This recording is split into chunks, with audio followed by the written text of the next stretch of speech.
Oh, hallelujah, hallelujah, hallelujah.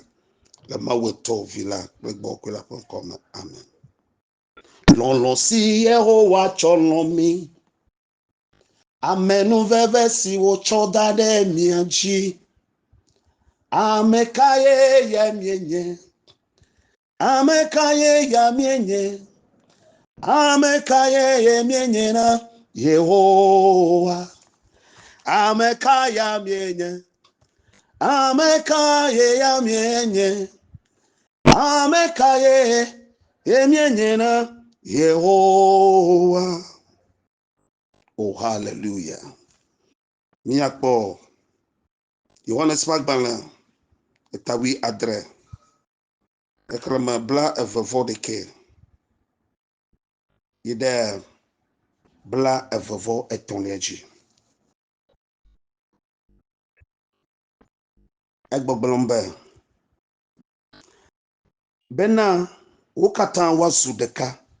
Sigbe alesi. Wofofo na lemanya.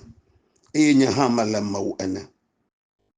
Bena wawo ha wasu deka le miame. Bena hihiame na hwe asebe we domda.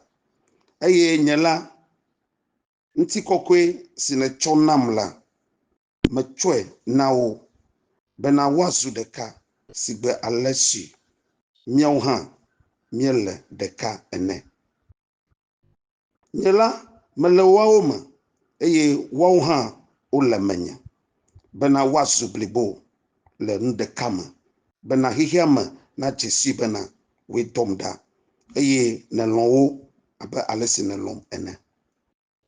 Eye onye Kristo nye vigbanto. Eye amo womila. Yesu va nomiama.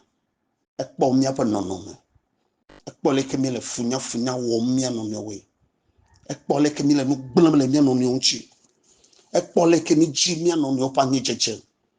Ekpo leke mi te mia novio de to. Eyo ponu voyo kata womile de mia novionchi. Esiata kuku demna mau de miomiata. Ba papa. Ino vi ugbo. Ijesi o. Inyamia fa nonoma. Inyale kemiele. Ale kemiele plemia nomiowa. Ijibe ya mawa. Adon pa gbogbo. Ikenye de ka opa gbogbo. Ne dedoda. Be mia wo de ka le kike yama. Wa jesi wa nyebe kike yama na nyebe. Ike Kristo eva. Iwo mi de kawe. Ala ba yile miame. Mi kwese mi kwa Yesu jiseta. Yesu le miame. Mi oha mi le miame. Edo bebe mi nomenya. Benya ha ma nomiama. Ala benye ma nomela matona neko. Yesu fa miame ma nomano mi matona neko. Ta egale ko domjina fufo ba anyigban esesa anyigba hojo. Ndeka bi ma potola kwenye be mi awo deka. Deka wo ma na gede miama.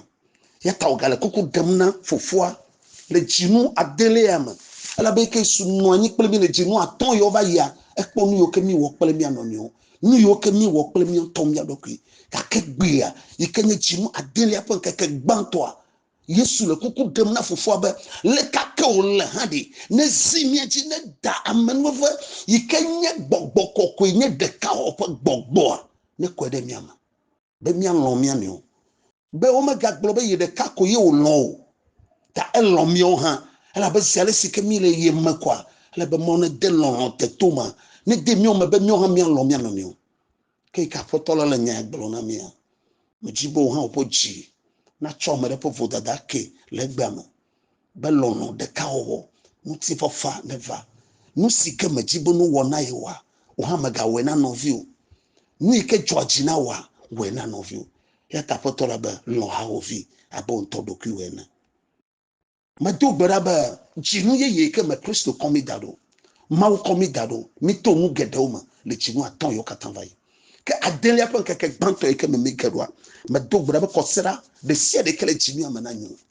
joda de sie de kele jimi amanyo brother de sie de kele jimi amananyo kuda de sie de kele jimi amananyo yaoda de sie de kele jimi amananyo sida de sie de kele jimi amananyo me be memle da de sie de kele jimi amananyo gbogbo kokko pa megbono no ikenye de ka opo gbogbo ne kwani no no na gede mi am ike chochi fo chuma ugbalago doma le mia buko chiko hama wumio gama vole mia sio lamasa nya mia to mia no ti fa fama mia yi agbo ma wona wo mi kesinoto pe kesinoto ma dugbara ba jinu kenye gbogbokokwe pe jinu nana yo kata hia mi le jinu ama gbogbokokwe na konami he na mo we dollar pe ji le Yesu Kristo bon koma o yero le yi viviama le ma we to le ma ovi le gbogbokwe la fon koma amen.